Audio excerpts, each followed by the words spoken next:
고린도전서 14장 20절입니다. 형제들아, 지혜는 아이가 되지 말고 악에는 어린아이가 되라. 지혜에 장성한 사람이 되라. 율법에 기록된 바 주께서 가라사대 내가 다른 방언하는 자와 다른 입술로 이 백성에게 말할지라도 저희가 오히려 듣지 아니하리라 하였으니, 그러므로 방언은 믿는 자들을 위하지 않고 믿지 아니하는 자들을 위하는 표적이나 예언은 믿지 아니하는 자들을 위하지 않고 믿는 자들을 위함이니, 그러므로 온 교회가 함께 모여 다 방언으로 말하면 무식한 자들이나 믿지 아니하는 자들이 들어와서 너희를 미쳤다 하지 아니하겠느냐. 그러나 다 예언을 하면 믿지 아니하는 자들이나 무식한 자들이 들어와서 모든 사람에게 책망을 들으며 모든 사람에게 판단을 받고 그 마음에 숨은 일이 드러나게 되므로 엎드려 하나님께 경배하며 하나님이 참으로 너희 가운데 계시다 전파하리라. 25절까지 보았습니다. 이 고린도전서 14장 20절에서 오늘 25절에 있는 이 내용들은 우리가 이걸 지금 테이프로 듣지 않고 활자로 보기 때문에 우리가 종종 이 글을 쓴 저자가 어떤 감정 상태인가를 이해하는데 좀 손해를 보곤 합니다만, 이 20절에서 25절에 있는 이 내용, 이 14장 전체가 그렇습니다만 상당히 격한 어조라는 것을 여러분 기억하셔야 됩니다. 격한 어조입니다. 그래서 이제 방언을 공격을 하지만 방언 자체에 대한 공격은 아닙니다. 쭉 말씀드린 바와 같이 방언으로 대표된 은사의 어떤 부분에 대한 오해입니다. 그건 뭐냐면 신적 간섭의 직접성, 신적 간섭의 두드러진 특징이, 이 방언이 제일 분위기가 강하기 때문에 방언을 예로 들은 것이지 모든 은사에 있는 특징들인 것입니다. 그래서 은사 속에 포함된 여러 내용 속에 이 신적 간섭에 관한 것이 잘못 강조되는 것을 얼마나 사도 바울이 경계하며 격하게 꾸짖는가 하는 것입니다. 그래서 20절, 형제들아, 지혜에는 아이가 되지 말고 악에는 어린아이가 되라. 악에는 어린아이가 되라. 우리는 그냥 읽어 나가면 그렇게 격해 보이지 않지만 이게 격한 겁니다. 왜냐하면 뒤에 이제 보시면 23절, 그러므로 온 교회가 함께 모여 다 방언으로 말하면, 좋잖아요. 다 방언으로 말하면. 그런데 그렇게 안 하고 무식한 자들이나 믿지 아니하는 자들이 들어서 너희를 미쳤다 하지 아니하겠느냐. 이런 표현은 얼마나 격한 표현입니까? 제가 자주 설교하다 지랄이라는 표현을 쓰니까 누가 그러시더라고요. 목사가 그런 표현을 쓸 수 있느냐. 그래서 성경이 그런 표현을 쓰기 때문에 저도 씁니다. 이렇게 대답한 기억이 있는데, 제가 쓴 표현 중에 가장 격한 표현이 이제 강아지였습니다. 강아지라는 표현이 그렇게 격하냐 그랬지만 다른 표현으로 무슨 새끼 이런 걸 이제 강아지라 그러는데, 예수님은 그렇게 얘기하지 않고 독사의 자식들합니다. 그러니까 화 있을진저 너희 외식하는 자들아. 굉장히 격하고 극단적인 표현을 성경이 서슴지 않는데요. 특별히 우리가 구약을 쭉 읽어보면 구약 속에 있는 경계의 말씀들이나 진노하실 때 하나님의 표현들은 대단하지요. 어떤 종교에 나타난 표현도 그런 식의 표현은 없을 만큼 험악한 표현들이 사실은 성경에 기록되어 있습니다. 그런데 오늘 이 은사 부분에서 오해돼서는 안 되는 것, 즉 모든 은사는 은사를 가진 사람을 증명하는 것이 아니라 그 은사를 가진 사람이 그것을 하나님께서 베푸시는 은혜, 즉 하나님께서 피로 값주고 사신 성도들을 유익해 하기 위하여 맡긴 봉사적 기능이라는 것을 놓친 오해에 대한 이 경계와 꾸중은 상당히 지독한 것이라는 걸 잊지 않아야 됩니다. 근데 오늘 20절을 이렇게 형제들아, 지혜는 아이가 되지 말고 악에는 어린아이가 되라. 지혜에 장성한 사람이 되라. 이렇게 해놓고 뭘 지금 공격하려고 그러냐면 방언으로 대표된 은사에 나타난 하나님의 직접적 간섭에 목적과 내용을 오해하고 자기 증명으로 가는 것을 이제 공격하는 겁니다. 방언을 예로 들어서. 그래서 뭘 인용하냐면 21절 율법에 기록된 바 주께서 가라사대 내가 다른 방언하는 자와 다른 입술로 이 백성에게 말할지라도 저희가 오히려 듣지 아니하리라 하였으니 그러므로 방언은 믿는 자들을 위하지 않고 믿지 아니하는 자들을 위하는 표적이라 하는 부분입니다. 그러니까 방언은 믿는 자들을 위하지 않고 믿지 아니하는 자들을 위하는 표적이라 이렇게 되어 있으니까 얼핏 보기에 이런 느낌이 들지 않습니까? 방언은 믿는 자들을 위해서 유익하지 않고 믿지 않는 자들에게 방언을 말함으로써 신적 간섭의 특성이 더 두드러지게 나타나서 믿지 않는 자들에게 더 하나님의 존재와 기독교의 초월성이 잘 증거되는 은사라 이런 생각이 1차로 들지만 이건 전혀 그 뜻이 아닙니다. 이건 어디를 인용한 것이냐면 이사야 28장을 인용한 것인데 한번 찾아가 봅시다.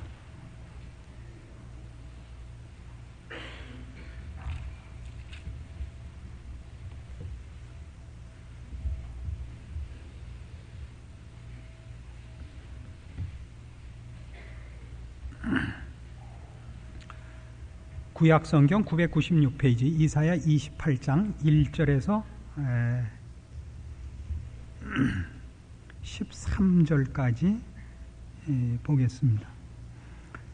좀 깁니다마는 내용은 이스라엘과 유다에 대한 책망입니다. 근데 특별히 앞부분은 북왕조, 남북으로 이스라엘이 나눴을 때 북왕조 이스라엘이 이제 어떻게 아수르에게 그 포로가 될 것인가를 예언하며 이스라엘을 꾸짖는 대목입니다.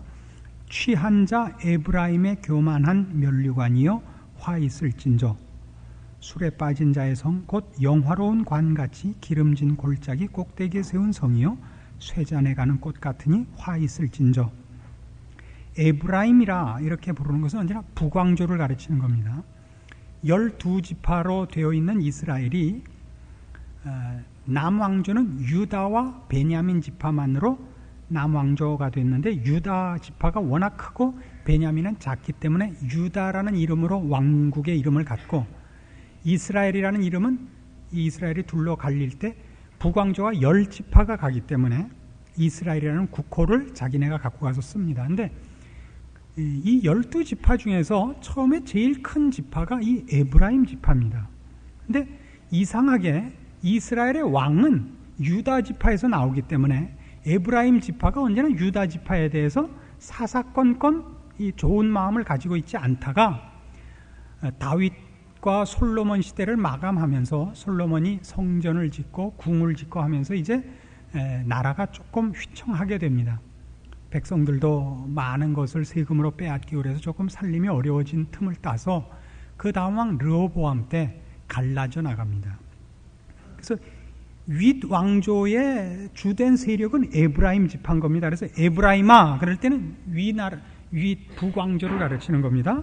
2절 보라 주께 있는 강하고 힘 있는 자가 쏟아지는 우박같이 파괴하는 광풍같이 큰 물의 창일함같이 손으로 그 면류관을 땅에 던지리니 에브라임의 취한 자의 교만한 면류관이 발에 밟힐 것이라.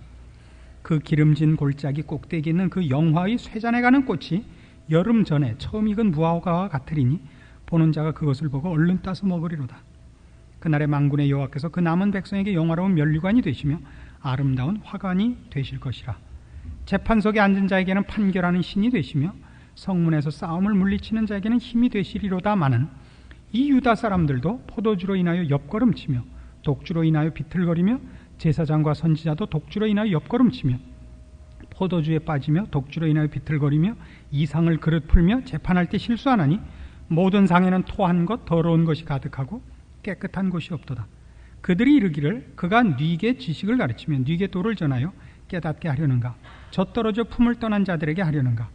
대저 경계에 경계를 더하며 경계에 경계를 더하며 교훈에 교훈을 더하며 교훈에 교훈을 더하되 여기서도 조금 저기서도 조금 하는구나 하는도다. 그러므로 생소한 입술과 다른 방언으로 이 백성에게 말씀하시리라. 요 11절이 바로 오늘 우리가 보는 이 고린도전서 14장에서 사도 바울이 인용한 구절입니다.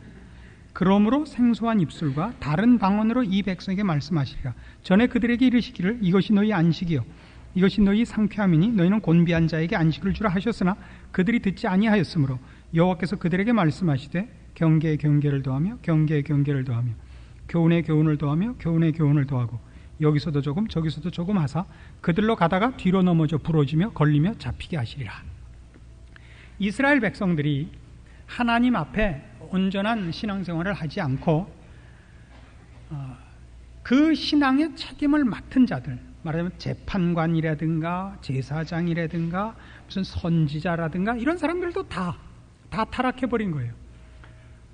그래서 누구를 가르칠 때 보면 그저 한 소리 되풀이하고 하나님으로부터 직접적인 어떤 받은 말씀을 정당하게 전하지 않고 하나님의 말씀을 받아올 실력이 없는 거예요. 그저 선지자직을 유지하고 제사장직을 유지하기 위해서 옛날에 있었던 얘기를 여기서 조금 저기서 조금 갖다가 이렇게 뜯어 맞춰가지고 간신히 자기 체면치레나 하고, 그러니까 백성들은 들을 것도 없고 또 백성들도 그런 선지자나 제사장하고 다 같이 서로 짜고 이렇게 그냥 대강 살고. 그래서 하나님이 어떻게 하시기로 했느냐 하면 11절에 있는 것 같이 그러므로 생소한 입술과 다른 방언으로 이 백성에게 말씀하시리라 해요.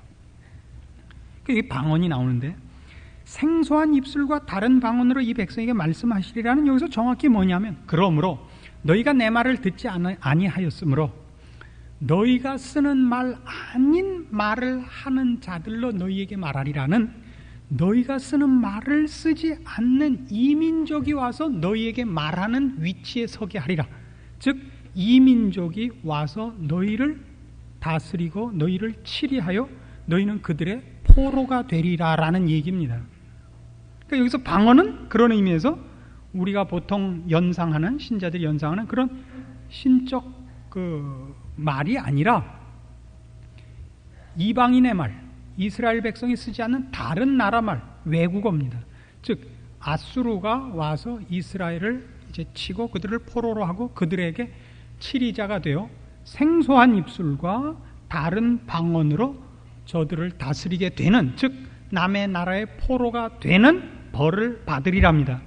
근데 바로 이 얘기를 어디다 지금 갖다 쓰고 있느냐 하면 오늘 우리가 보고 있는 고린도전서 14장에서 바로 방언 문제를 논하면서 이 구절을 인용한다는 건 대단히 의미심장한 것이라 말입니다. 이사야가 했던 이사야 28장에 나오는 내용은 역사적으로 이스라엘 백성을 벌주기 위하여 하나님께서 아수르 민족을 들어서 이스라엘 민족을 치고 그들의 치리 앞에 저들이 포로가 되고 다스림을 받는 그런 순환을 당할 것으로 되어 있는 것을 방언을 말하는 중에 이 말을 인용한 저희는 뭐가 있느냐 이겁니다. 방언을 말하는 중에. 여긴 이런 뜻이 있는 겁니다. 결국 방언이란 이사야 28장에서 인용됐던 방언은 남의 나라 사람의 말을 들어야 하는 입장에 들어가는 재난과 형벌의 결과였단 말이에요. 그건 하나님께서 이스라엘 백성을 치기 위하여, 저들의 불신앙을 치기 위하여, 하나님을 배신하고 하나님 말씀을 불순종한 데 대한 벌로서 방언을 동원했던 것이거든요. 그 방언은 방언의 문제가 있는 것이 아니라 이 민족이 저들을 친 것이란 말이에요. 근데 여기에다가 왜 방언 문제를 따지면서 이 문제를 인용해야 되느냐? 아수르 사람들이 와서 이스라엘 백성에게, 이스라엘 백성이 알지 못하는 아수르 말을 할 때에는 그 말에 무슨 유익이 있겠냐 말이에요. 그건 압제자가 이제 착취하러 와서 그들에게 하는 그 말 내용들이 알아듣던 못 알아듣던을 떠나서 지배계급이 피지배계급에 와서 하는 말들은 전부 다 이쪽에는 전부 착취당하는 것이요, 고통당하는 것이요, 손해보는 것이지 무슨 거기에 유익이 있었겠느냐 말이에요. 그렇잖아요. 아수르 사람들이 와서 이스라엘 백성들에게 무슨 선한 말, 무슨 도움이 되는 말을 하려고 입을 열었겠느냐 말이에요. 거기가 이제 공통점입니다. 마찬가지로 그때 쓰였던 그 방언이 하나님께서 결국 신적 언어를 허락하신 것이 아니라 이스라엘 백성에게 그들의 불신앙을 꾸짖기 위하여 이방 사람들을 동원하여 저들을 고통과 형벌 속에 몰아넣었을 때 방언이 동원된 것 같이, 그래서 그때 외국어인 아수르 말이 저들에게 아무 유익이 없고 고통만 주었던 것 같이, 지금 이제 신약 시대에 와서 이 방언이 외국어가 아니고, 외국어도 포함됩니다만 보다도 어떤 신적인 언어를 우리가 은사로 받기도 하는데, 그것이 아무 내용이 전달이 되지 않는다면, 거기에 전달되는 유익과 내용으로 전달되어서 덕을 세우는 것이 없다면, 그 준 방언은 그 옛날 아수르가 이스라엘을 압제했을 때 방언을 들을 수밖에 없었던 것 같이, 하나님께서 신적 간섭으로 은사를 줬는데 거기에 아무 유익도 받아낼 것이 없고 신적 간섭은 있는 현상이 나타난다면, 그러면 그게 형벌이면 형벌이지 거기 무슨 은혜가 될 것이 있겠느냐, 이런 얘기입니다. 다시요, 굉장히 중요한 얘기인데 쉬운 얘기를 설명을 하면 더 어려워져요. 이게 하나님께서 모든 은사는 그 은사로 말미암아 하나님께서 부르신 신자들의 영혼에 유익을 주기 위하여 모든 은사는 주신 것인데, 방언을 듣고 무슨 내용인지를 모른다면 무슨 덕이 있냐 말이에요. 근데 방언이라는 것은 분명히 무슨 특징은 나타나느냐 하면, 하나님께서 지금 직접 그 방언이라는 은사를 준 사람에게 간섭하시고, 그 사람을 방언을 하게 함으로써 그걸 듣는 사람에게, 즉 그 회중에게 지금 하나님이 간섭하셨다는 표만은 분명히 나타나는 것이 방언이라는 은사인데, 아니 방언뿐 아니라 모든 은사가 그렇단 말이에요. 은사란 결국 그 모임에 하나님께서 직접적인 간섭을 하셨다는 뜻인데, 하나님의 모든 베푸신 은사는 은혜를 베풀기 위하여, 우리의 유익을 위하여, 우리를 사랑하셔서 간섭하시는 것인데, 그 사랑과 은혜와 이런 내용이 전달되지 않고 은사가 주어진다면, 즉 통역되지 않는 방언같이 주어진다면, 은혜가 주어지지 않고 신이 간섭하시는, 하나님이 간섭하는 일이 있다면 그건 벌주로 간섭하는 일밖에 없다 이겁니다. 이사야 28장은 그렇게 인용되고 있는 거예요. 이사야 28장을 사도 바울이 인용하는 그런 거예요. 알아듣지 못할 말을 들을 이유가 뭐냐? 방언은 믿는 자들을 위하지 않고 믿지 아니하는 자들을 위하는 표적인 거예요. 믿지 아니하는 자들, 불신앙을 가진 자들, 불신앙을 가진 자들에게 하나님께서 은혜를 베풀지 않고, 하나님의 신적 간섭이 은혜를 베푸는 것이 아니면 벌주로 간섭하는 것뿐이잖아요. 소돔 고모라를 찾아오셨듯이, 그렇잖아요. 애굽에 10가지 재앙을 내리러 천사를 보내셨듯이, 모든 장자를 죽이듯이, 신적 간섭이 은혜를 베풀고 유익을 주고 사랑을 베풀러 오신 것이 아니면 그러면 형벌이죠 뭐. 그러니까 무엇을 꼬집고 있느냐면, 네가 방언을 얘기할 때 모든 은사는 마찬가지라고, 방언에 두드러지게 나타나지만 모든 은사는 다 마찬가지로, 은사에는 하나님의 간섭, 신적 개입이라는 것은 어느 은사에나 두드러진 특징이거든요.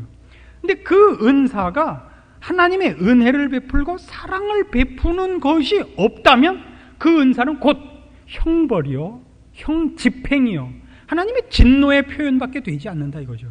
근데 우리는 뭐라고 생각하느냐 하면, 내용으로서 은혜를 베풀고 사랑을 베풀고 하나님께서 우리를 자비와 긍휼로 돌보신다는 내용은 상관없이 모든 은사를 공통되게 첫 번째 초점을 어디다 맞추고 있냐면, 하나님이 나에게 신적 선물로 간섭하셨다에 초점을 두고 있단 말이에요.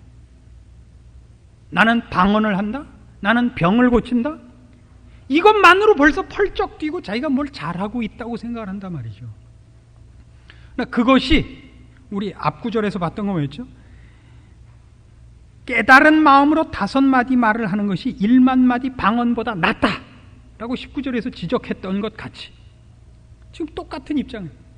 그것이 내용으로서 이해되어 상대방에게 은혜를 끼치고 하나님이 베푸시는 긍휼과 자비와 생명이 전달되는 것이 아니면 미친 짓이다. 이게 미친 짓이다.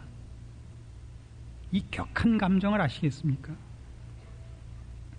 그래서 우리는 이런 지금 은사에서 살펴보는 바와 같이 은사는 다 필요한 것이에요. 그러나 절대 놓치지 않아야 되는 건 은사는 하나님께서 우리에게 유익을 주기 위함이고 그 은사를 가진 사람으로 말미암아 하나님께서 우리를 향하여 베푸시는 은혜와 유익해 하심의 봉사자로서 세우고 이 일을 맡긴 것이지 자기를 증명하도록 준 건 아니란 말이에요. 놓치지 말란 말이죠. 그래서 마찬가지로 이렇게 보세요. 요한복음으로 가보십시다. 예수 그리스도의 생애를 한번 잠시 몇 군데 특징되는 데만 한번 볼 필요가 있어요. 요한복음 2장 11절을 보시면 요한복음 2장 11절 가나 혼인잔치 그 기사가 이제 거기 나오고 11절에 이런 말로 끝을 맺습니다. 예수께서 이 처음 표적을 갈릴리 가나에서 행하여 그 영광을 나타내심에 제자들이 그를 믿으니라. 요한복음에는 예수님께서 행하신 모든 기적들이 어떤 그 표적이라는 말을 많이 써요. 그가 하나님이시다 라는 그 표적이라고 이제 그 기적들을 묘사하는데 그 기적들을 추적해 보면 다 그 기적이 예수 그리스도께서 하나님이시요 하나님의 구원을 증거하러 왔다는 양면적 증거를 갖고 있습니다. 그러니까 그 기적을 베풀므로써 내 말을 들어라의 시선을 집중시키기 위한 것이 첫째 목적이고, 둘째는 하나님께서 예수 그리스도를 보내신 것, 예수님께서 이 세상에 오신 것은 우리에게 은혜를 베풀기 위한 것이다 이거예요. 그러니까 그 첫 번째 표적도 뭐냐 하면 혼인잔치에서 물로 포도주를 만들어 기쁨을 허락하시는 겁니다. 그러니까 내가 얼마나 큰 힘을 가졌는가가 증명의 초점이 아니란 말이에요. 12장으로 가보십시다. 요한복음 12장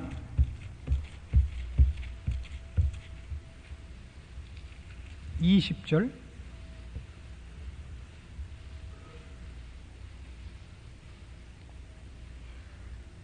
20절에서 33절까지 봅니다. 명절에 예배하러 올라온 사람 중에 헬라인 몇이 있는데 저희가 갈릴리 벳세다 사람 빌립에게 가서 청하여 가로되 선생이요 우리가 예수를 배우고자 하나이다 하니 빌립이 안드레에게 가서 말하고 안드레와 빌립이 예수께 가서 여짜온데 예수께서 대답하여 가라사대 인자의 영광을 얻을 때가 왔도다. 내가 진실로 진실로 너희에게 이르노니 한 알의 밀이 땅에 떨어져 죽지 아니하면 한 알 그대로 있고 죽으면 많은 열매를 맺느니라. 자기 생명을 사랑하는 자는 잃어버릴 것이요 이 세상에서 자기 생명을 미워하는 자는 영생하도록 보존하리라. 사람이 나를 섬기려면 나를 따르라. 나 있는 곳에 나를 섬기는 자도 거기 있으리니 사람이 나를 섬기면 내 아버지께서 저를 귀히 여기시리라. 지금 내 마음이 민망하니 무슨 말을 하리요? 아버지여 나를 구원하여 이때를 면하게 하여 주옵소서. 그러나 내가 이를 위하여 이때에 왔나이다.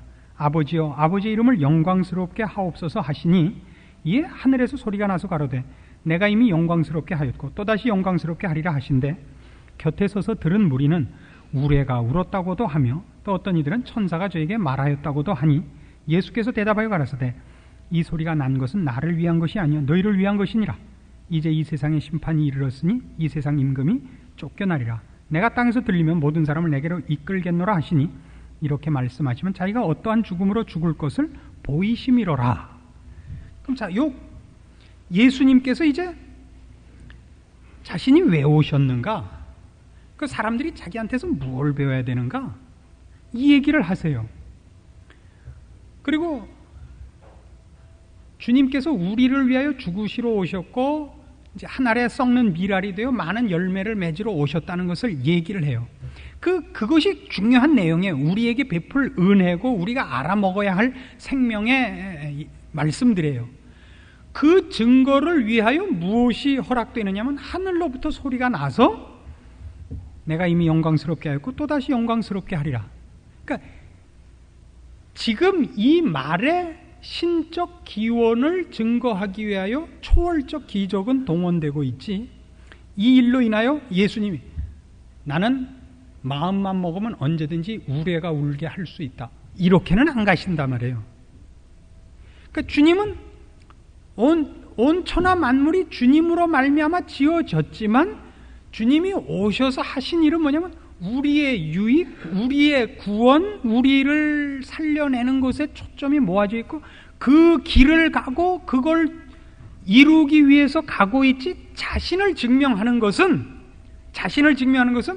당하시는 고통을 면하거나 갈 길을 안 가도 되게 하는 쪽이 아니라 예수님이 우리에게 끼치시고 주셔야 할 것을 우리가 놓치지 않게 하기 위해서만 어떤 증거들이 동원되고 어떤 표적들이 동원된단 말이에요.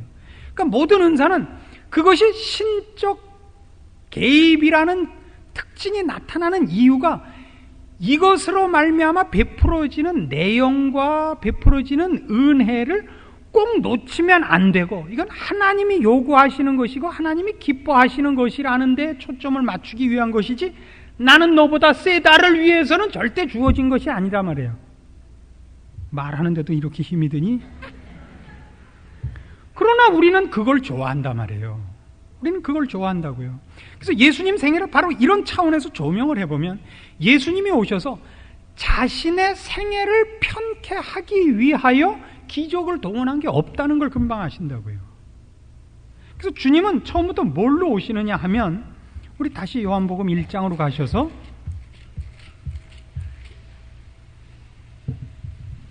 14절 보세요.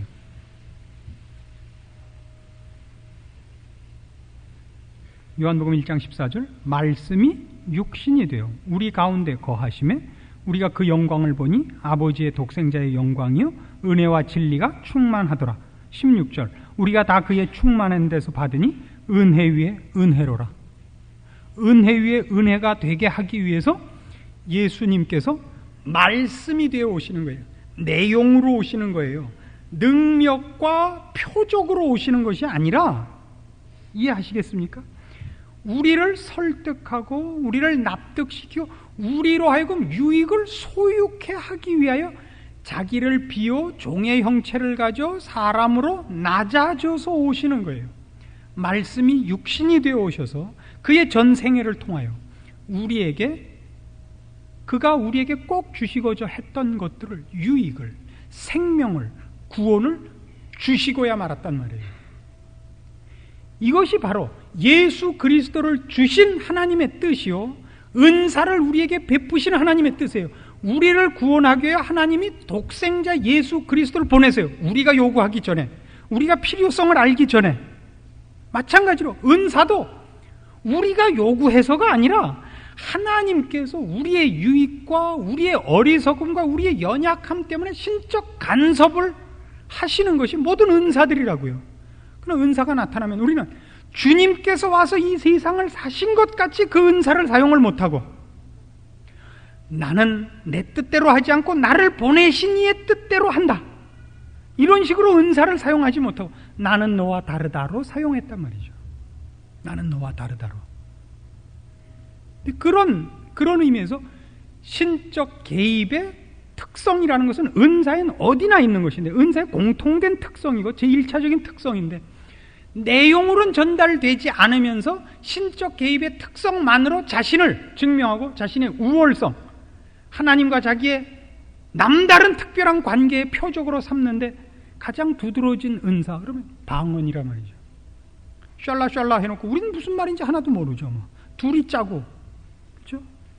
둘이 짜고 하는 게 이경규하고 최수종하고 짜고 해도 모르는 거 아니에요. 뭐 우린 전혀 모르는 얘기니까 뭐. 그렇게 쓰지 말라고요. 그래서 지난 시간에도 말씀드린 바와 같이 그런 의미에서 우리 인생 속에 우리가 가진 어떠한 것도 은사란 말이죠. 시간도. 그리고 여러분이 그 재능이라 그러면 뭐든지 앞선 것만 재능이라고 생각하는데 그렇지 않아요. 무던한 마음, 이런 거 다 재능이에요. 남하고 다른 것 다 재능이에요. 느린 거, 이거 큰 재능이에요. 느린 거. 재능이 많아요. 그래서 다 펄펄 뛰면 어떡하겠어요? 느린 사람이 있어야 이 교회가 편안한 거예요. 네? 다 울고 나서 누가 죽었냐고 묻는 사람이 하나 있어야죠. 그럼 어딜 가든지 밥부터 내놓으려는 사람도 하나 있어야죠.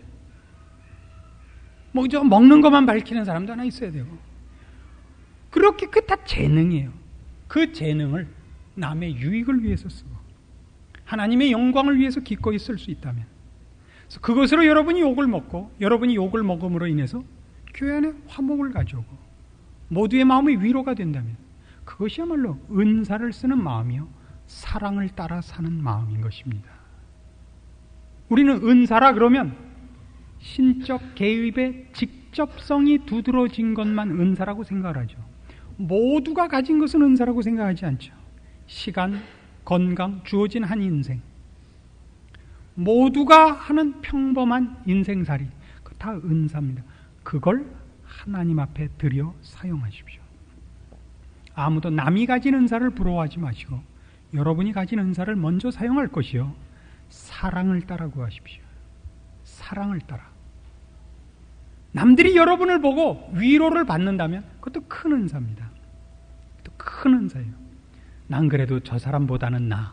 이게 얼마나 큰 은사입니까? 그 아무나 못하는 겁니다. 그 말 들으면 팔 떨면 그 사람이야 그 은사 못 받은 거죠.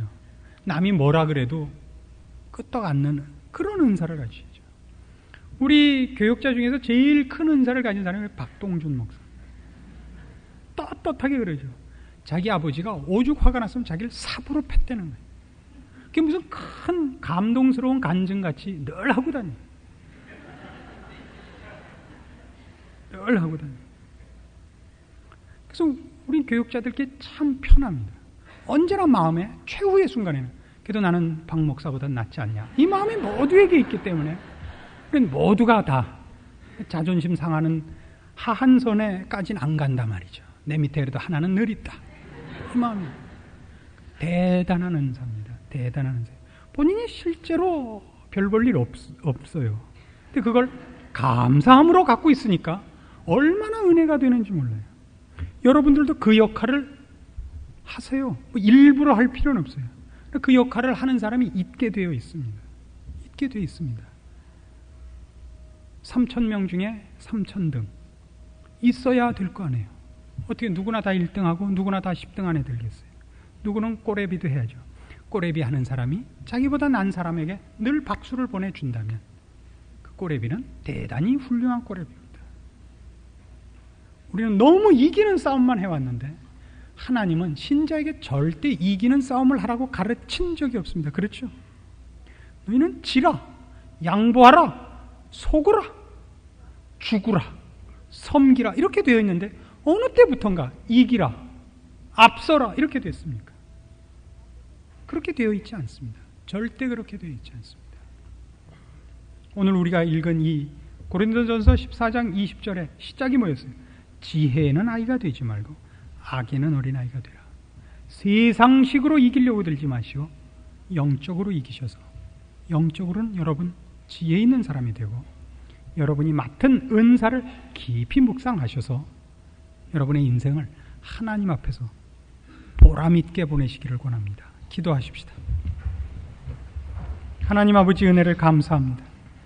우리가 가진 은사들을 헤아려 보게 하시고 하나님께서 우리에게 참으로 많은 것을 주셨음을 깨닫게 하옵소서. 내가 가진 것은 쳐다보지 않고 남이 가진 것 저것마저 달라고 우기는 떼쓰는 어린아이의 자리에서 벗어나게 하시고 어리석음과 그 병든 마음을 이제는 버리고 우리 하나님께서 우리에게 맡기신 일 감사함으로 감당하게 하시옵소서. 세상 사람들에게 칭찬받는 것 말고 하나님 앞에 칭찬받게 하시고 그러기 위하여 세상이 십자가로 인하여 나에 대해서 죽고 나도 세상에 대해서 십자가로 인하여 죽은 하나님 앞에서 다시 산 자로서의 우리의 삶을 영위하게 하시사 우리 주 앞에 살 준비를 하는 하나님의 부름을 받은 신자답게 하시옵소서. 예수님의 이름으로 기도합니다. 아멘.